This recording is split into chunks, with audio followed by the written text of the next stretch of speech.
Matt, what's it been like to see Xavier Woods finally here run around with you guys? Xavier Woods is doing a fantastic job. You can tell he's a veteran player, knows a lot, definitely going to bring a lot to our defense. It's the little things too. It's the communication. It's the after the play, discussing what he saw. His confidence will be felt by everybody. Matt, what are you seeing with DJ now? You've been with him now third year. His growth. What are you seeing? Well, DJ is someone that loves to work at the game. He's unbelievably intelligent. There are times where they start calling a play call and they'll call the formation. He starts to break the huddle because he's done so much preparation. He knows the play associated with it. Not many guys are at that level. And he's competitive. I mean, I told him today, I said, could you stop landing on the ground? He's diving for balls. He's landing on his shoulder. And he said, I'm competitive. So I think that's contagious amongst a team. He had a play like that today, Matt, where he got up, I think it was a PI on Western, but he ended up on the ground on that one. Yeah, he's had a couple. He's going to play full speed, and we're doing our best. I know Coach Wilkes, hey guys, let's make sure we stay up. But these guys are competitive, so we're just doing the best we can. But that's who DJ is. He's gonna practice now so he can make big plays in the games. Matt, I'm not sure you know how much you know of his history with college, but I mean, college it was the same sort of thing. He has been rotating quarterbacks like in college and then kind of here too. I mean, is that important for like a wide receiver to have that chemistry with just like one guy? Yeah, I'm sure. They'd love to have that. Each one of them would, but Jerry Rice played with Joe Montana and Steve Young, so but obviously DJ's in a unique situation. He's played with so many guys, and but there's always a good that comes out of something like that.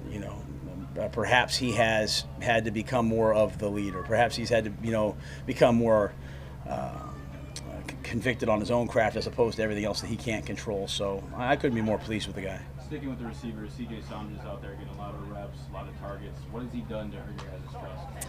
He's quick. He's fast. He gets open. He got open all OTAs. He's a dependable player. We need to put the pads on and see him create that same separation with pads on. That'll be his charge moving forward. How important is it someone taking over that slot position, someone that in the past few years, since Curtis has left, a position you guys have rotated? Yeah, I think especially when it relates to third down, you need someone who can move the chains. And Shai's working in there. He's working there. And then Robbie, DJ, and Moo can all go in there as well. But CJ's someone that I think everyone on offense trusts. Was Christian just taking a precautionary day off today? Yeah, we decided, after 4 days, we have a plan. I'm probably not going to get too much into the plan, but 4 days in a row I didn't want him to do. So he had 2 hard days, down day today, and then he'll go tomorrow. One thing about Christian is no matter what we try to do, his GPS numbers are always going to come out at the very, very, very, very top because of the way he plays, which is great. And then on that number 2 position behind that, what are you seeing specifically out of the coordinator? Are you comfortable with where he's at? I think Deontay had a great spring, and he looks the same now. He does a great job of getting downhill, being that physical runner. Chuba, the same thing. Chuba's really, in the last year, his body balance and contact balance has really improved.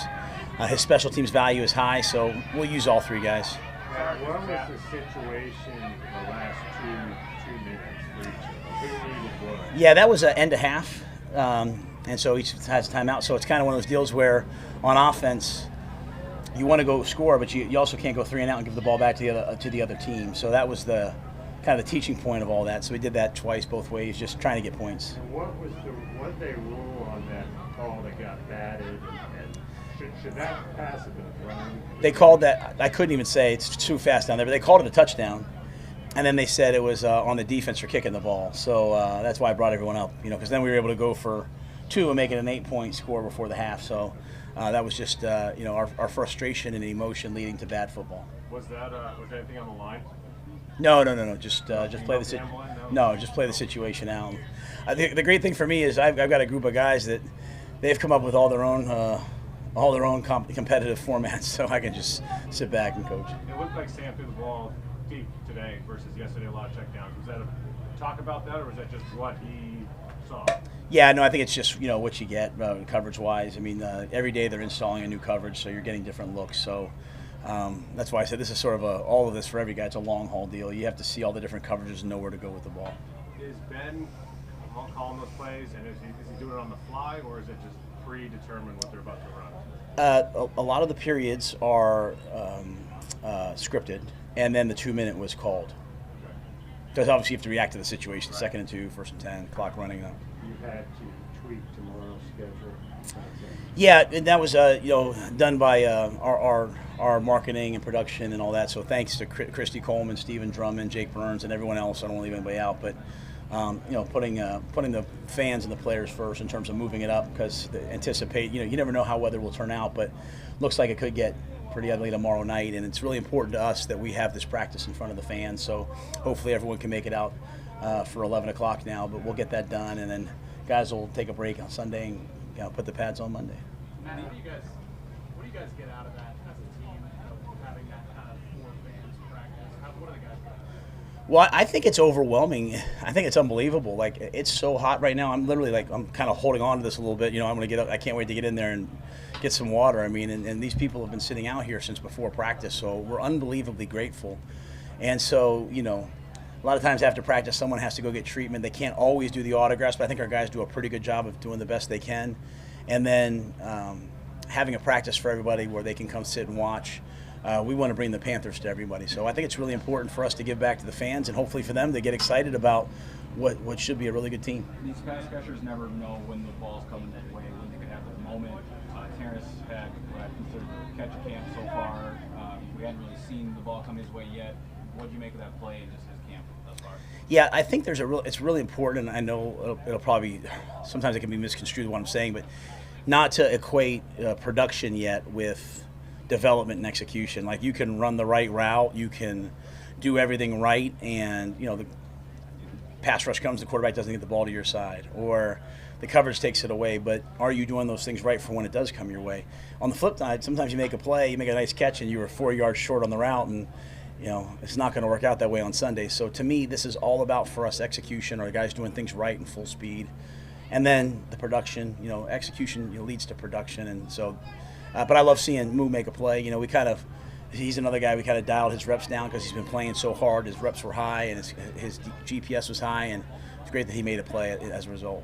Is there anything you've learned about Baker being around him now for, 4 days, whatever it is here?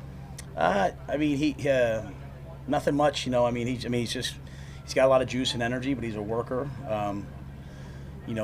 Sam makes a nice throw. He's the first guy screaming yes. The same thing for Sam. I think that whole quarterback room just rooting for each other to play well. So, but other than that, I just one of the guys pretty quickly. Matt, what does Burns' early days look like, Brian Burns, in the first couple of days? He showed up, as I said the other day, showed up at 2:58, and he's flying around running to the ball. So I'm convinced that he's going to take the next step, as we talked about the other day. Detail-wise, I can't give you a great picture, hey, he needs to work on exactly this, other than just sort of hey, being a really physical presence in pass rush. But I see him working at a high level, which is great. Coach Rhule, I wonder what kind of quarterback do you think best works with this group of playmakers you have at receiver? Is it a guy who's going to push the ball downfield, or is it going to be a guy that kind of dinks and dunks? Yeah, I think I would never want to just oversimplify it. I think at the end of the day, when we call a play that's deep to short, if it's there, you take it. If it's not there, you check it down. We want to pick our spots. We certainly don't need someone who's only throws the ball underneath. We also don't need someone who is risk taker. We need someone who just executes the plays and then let Ben and the coaches control. Hey, take a shot here. Let's not take a shot there. What is it exactly that the Shark brings to the offense? He's a professional. Higgins is a really smart football player, has really good hands, had a lot of production in Cleveland when you watch him. You watch games, he made a lot of big plays. How big is it for Terrace and Shaw to have just another receiver that's been in this league for a while to learn from? Yeah, I think when you sit in that room, you got guys who played multiple years, a bunch of pros, and you got a guy like Richard that does everything right. So you have no excuse not to do everything right because you see it every day.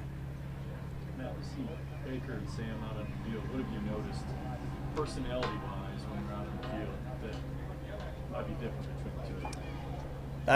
Nothing that's different.